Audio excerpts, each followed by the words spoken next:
এখন আওয়ামী লীগের লকডাউন ডাকলো, তারপরে ঢাকাতে যে লকডাউন করা হচ্ছে কিভাবে করা হচ্ছে, আর আওয়ামী লীগের কি লজ্জা শরম নেই? এই কয়দিন আগে তারা ক্ষমতাচ্যুত হলো, এখন তারা হঠাৎ করে কোন মুখে এই ঢাকা শহরকে আবার লকডাউন করার জন্য ঘোষণা দিল? সি সি সি সি সি, মানুষ এত খারাপ হতে পারে? এরকম কথা হচ্ছে। সরকার বিএনপির কথা চিন্তা করার তাদের এখন সময় নেই। কে তারেক রহমান সাহেব, কে মির্জা ফখরুল সাহেব, কে সালাউদ্দিন সাহেব, কোনো সময় নেই। তারা এখন আওয়ামী লীগকে নিয়ে ব্যস্ত। আওয়ামী লীগকে ধরো, মারো, কাটো, খাও, তারপরে শেখ হাসিনার বিরুদ্ধে ব্যবস্থা নাও, এটা নিয়ে ব্যস্ত। অন্যদিকে শেখ হাসিনা কোথায় সাক্ষাৎকার দিলেন?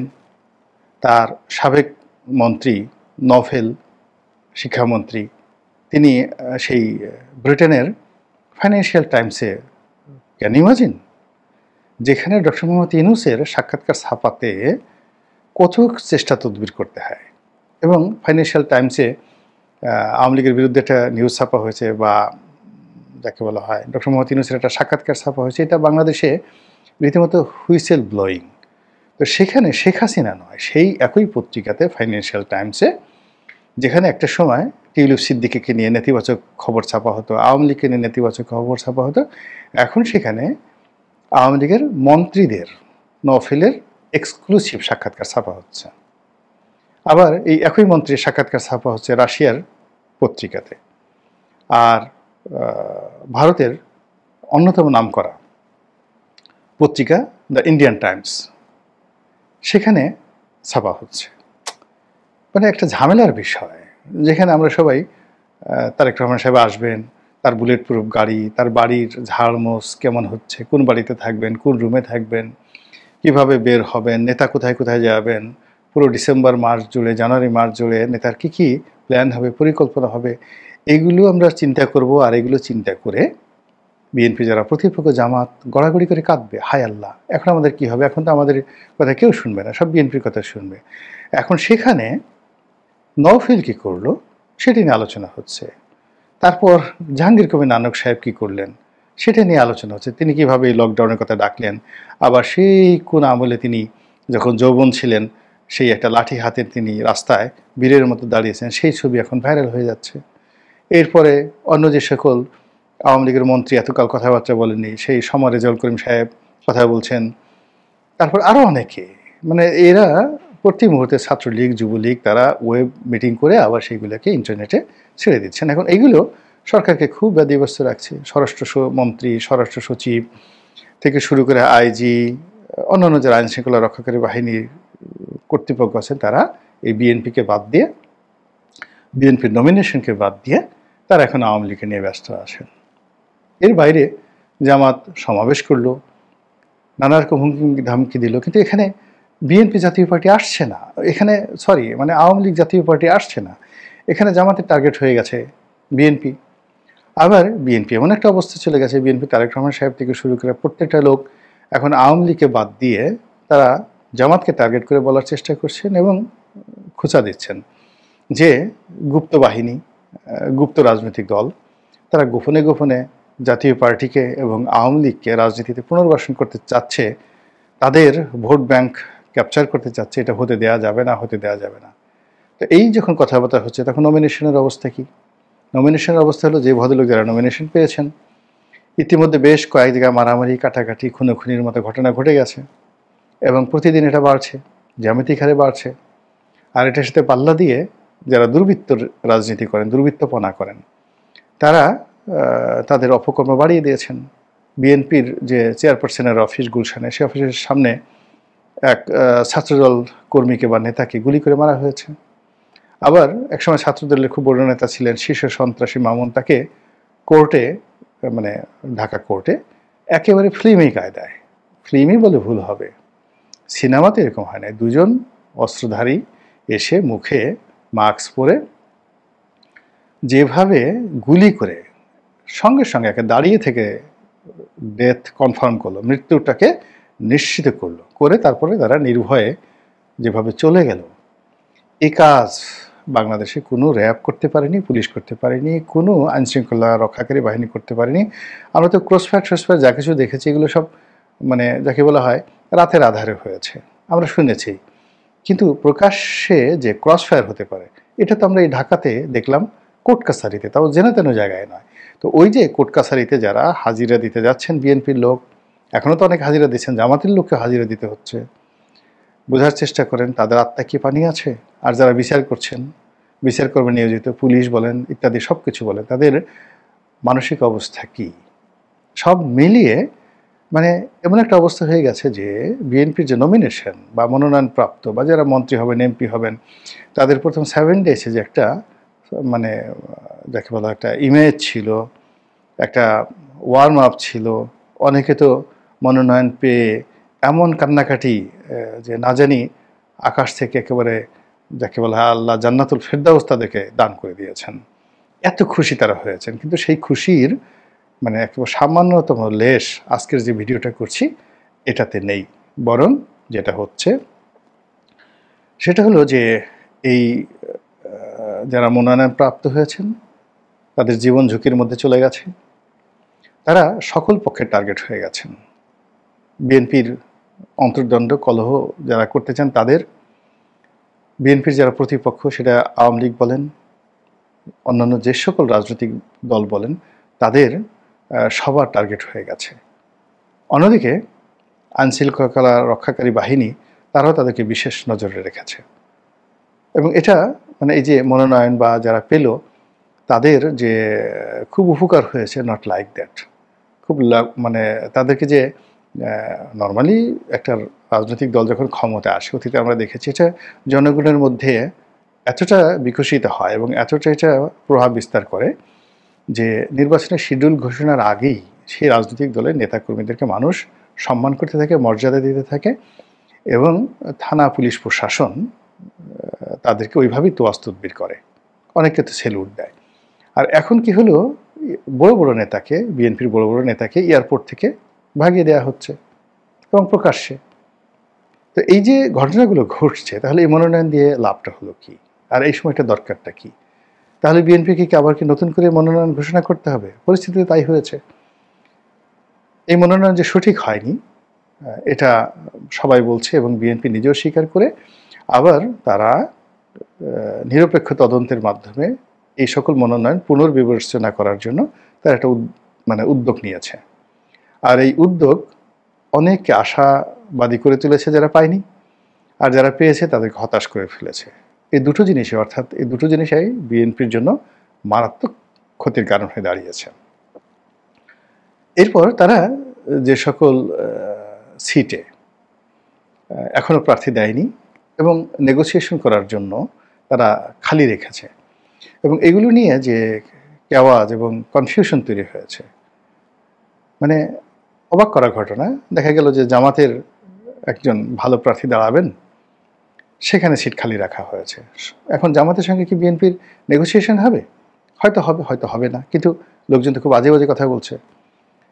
বিএনপির অনেক বড় বড় নেতাকে বাদ দিয়ে দেখা গেল যে যে সমস্ত জোটের নামে, বিভিন্ন সংগঠনের নামে বা সরকারকে, ডক্টর মোহাম্মদ ইউনূসকে খুশি করার নামে যে কর্মকাণ্ড করা হচ্ছে, এটা গণতন্ত্রের মূলে মানে গোড়াতে একেবারে রীতিমতো কুঠারাঘাত। তারপর বিএনপির যে ইমেজ, এটাকে নতজানু করে তুলছে এবং বিএনপি অবস্থা দৃষ্টি মনে হচ্ছে সবাইকে খুশি করে, সবার মাথায় হাত বুলিয়ে কোনো মতে কবুলের কাজটি করতে চাচ্ছে, অর্থাৎ নির্বাচন পর্যন্ত সবাইকে নিতে চাচ্ছে। আর সে জানে বা বুঝে বা বিশ্বাস করে যে নির্বাচন যেভাবে একটু হলেই কোনো মতে ঘণ্টাখানিক বা ঘণ্টা দুয়েক মানুষ যদি ভোট দিতে পারে, হুড় হুড় করে সবাই বিএনপিকে ভোট দেবে। কিন্তু বিএনপি একবারও ভাবতে পারছে না যে এখন বিএনপির যে ক্ষমতা, বিএনপির যে ফেভারেবল টাইম, তার সে 100 গুণ ফেভারেবল টাইম ছিল 2024 সনে আওয়ামী লীগের। তো সেই 2024 সনের যে আমির ডামির যে নির্বাচন, সেই নির্বাচন জমেনি। 5% থেকে 7% লোক ভোট কেন্দ্রে এসেছিল কিনা এটি নিয়ে যথেষ্ট সন্দেহ হয়েছে। এর কারণ হলো ভোট কেন্দ্রে ভোটার আসেনি, রেজাল্ট শিট তৈরি করা হয়েছে, ঘোষণা করা হয়েছে, পছন্দের প্রার্থীকে যেভাবে তৈরি করে দেওয়া হয়েছে সেইভাবে সব কিছু করা হয়েছে। আমির ডামির সেই নির্বাচনে হাতে গোনা 2-1টি সিটে যেখানে প্রতিযোগিতা হয়েছে, ভোট হয়েছে, ওটা মানে ব্যতিক্রম, হাতে গোনা 2-1টা। আর বাকি সব জায়গাতেই একটা ব্লু প্রিন্ট অনুযায়ী, একটা মাস্টার প্রিন্ট অনুযায়ী নির্বাচন এর ফলাফল ঘোষিত হয়েছে, ব্যালট বাক্স ভরা হয়েছে এবং যাকে বলা হয় এমপি মন্ত্রী বানানো হয়েছে টেন্ডার দিয়ে। তো এখন যদি 2026 সনে ফেব্রুয়ারি মাসে নির্বাচন হয়, সেখানে তো আসলে 5%-এর বেশি লোক বিএনপি জামাতের এই ভোট দেওয়ার জন্য, বা বিএনপি জামাত এনসিপি সবাই মিলে যদি একটা আমিডামি নির্বাচন করে, যেখানে আমি বসে যাব তুমি দাঁড়িয়ে যেও, তুমি দাঁড়িয়ে গেলে আমি বসে যাব, এরকম একটা সমঝোতা থাকে, সেই নাটক সমঝোতা, সেই নাটক এটা দেখার জন্য জনগণ আসবে না, নো বডি উইল কাম। তো এখন এই যে 237টি পদে নমিনেশন দেওয়া হলো, 63টি পদে হয়তো জামাত এনসিপি অন্যান্য যারা আছে তাদেরকে ছাড় দেওয়া হলো, এবং তার প্রেক্ষিতে একটা নির্বাচন হলো। সেই নির্বাচনে 3-4% লোক আসলো বা আসলো না, রেজাল্ট শিট তৈরি করতে হবে, ব্যালট বাক্স ভরতে হবে, কত ঝামেলার কাজ না। এগুলো কে করবে বলেন তো? পুলিশ করবে? আর্মি করবে? ডিসি সাহেব করবে? টিএনও সাহেব করবে? তারপরে বিএনপির কোনো নেতা প্রার্থী এই কাজটি করতে পারবে? অসম্ভব বিষয়, কিচ্ছু করতে পারবে না। ফলে পুরো নির্বাচনের যে বিধি ব্যবস্থা, সেই বিধি ব্যবস্থা থেকে, মানে সম্ভাবনা থেকে এবং যাকে বলে আয়োজন থেকে ক্রমশ রাজনৈতিক দলগুলো, সরকার, রাষ্ট্র একটা ভিন্ন দিকে চলে যাচ্ছে। আর নিত্য নতুন সমস্যা, নিত্য নতুন উপলক্ষ, প্রসঙ্গ মানুষের মাথায় চলে আসছে। এর ফলে মানে নির্বাচন হবে, তারপরে নির্বাচিত হবেন, এরপরে সরকার পরিচালনা করবেন, এইরকম শতভাগ কনফিডেন্সওয়ালা লোক রাজনৈতিক অঙ্গনে একটা সিঙ্গেল লক্ষ্য নাই, বরং সবার মনে যে সন্দেহ, আতঙ্ক, ভয় বিরাজ করছে, সেই বিরাজের মধ্যে এই যে বিএনপি যে মনোনয়ন, সেই মনোনয়ন A to Z, মানে এক থেকে একেবারে যদি আপনি 10টি পয়েন্ট বলেন, 10টি পয়েন্টই বিএনপির জন্য, রাজনীতির জন্য, দেশের জন্য বুমেরাং হয়ে পড়েছে। কারণটা কি? কারণটা হলো যে এই মুহূর্তে আসলে আমাদের রাজনৈতিক অঙ্গনে নেতৃত্বের শূন্যতা দেখা দিয়েছে, অ্যাট্রাকশন রয়েছে। এখন জামাতের আমিরকে তো জামাতের লোকজন ভালোবাসবেই, আওয়ামী লীগের শেখ হাসিনাকে তো আওয়ামী লীগের লোকজন ভালোবাসবে, তারপরে তারেক রহমান সাহেবকে তার দলের যারা লোকজন আছে তাকে ভালোবাসবে। এর মধ্যে অস্বাভাবিকতা কি আছে? কিন্তু দেশের মানুষের আস্থা আছে, বিশ্বাস আছে, এবং সকল মানুষ মনে করেন যে এই লোকটির নেতৃত্বে দেশ পরিচালিত হলে এই দেশ খুব ভালোভাবে চলবে, অতীতে যে কোনো সময় চেয়ে ভালোভাবে চলবে, দেশ মুক্তি পাবে। আচ্ছা, আপনি নিজে বুকে হাত দিয়ে বলেন তো, আল্লাহর হস্তে বলেন, দরকার হলে কোরআন শরীফ নিয়ে বলেন, আপনি কি এরকম কাউকে মনে করেন? মানে আপনার আশেপাশে যে সকল নেতারা ঘুরে বেড়ায়, তাদেরকে দেখলে কি আপনার মনে হয় দে আর ইউর লিডার, তারা আপনার নেতা?